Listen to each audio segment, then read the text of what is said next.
10 ming koyning ostidan o'sha dükkan derecalik mayserpiyat tuvan bijirim mashina bo'lsa, asan bo'ldim Miradiljon deganlar. Film servetmayman men mashinamda. Huzur olmuş başında bo'lsin. 2014 8-oyniki Chang'ay Yidong Liangshangliqqa Nexon Tidavla o'xshash chiqqan mashina. Usqan nusxa jihatdan. Mashina butun zavodsiz bir qo'l mashina. Urib so'qilaq suvdiqaga o'tikoga avval mavjud emas. Yosh ballaydi va sanglim bo'ldi, qiz ballaydi va sanglim bo'ldi. Mashina g'azab chiroyli vallah. Nusxasi g'azab chiroyli. İşin ko'rsatlar shuniki. Peylansa 1.5 el motor chiqdi, mayserpiyat g'azab to'van. Usti tonlik bor.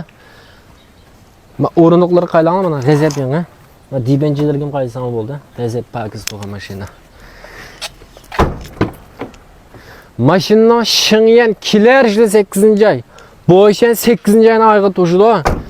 G'azab yangajima har qanday turdashqa supat kapalat 1 yil bo'shanga birman.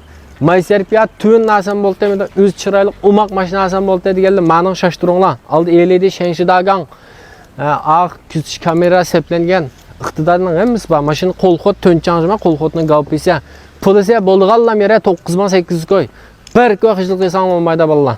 Bir koy hijlik qilsang bo'lmaydi. Bizning mashina ammagimiz tapqimiz asosan 800 koy paysa chiqarib qo'ydim.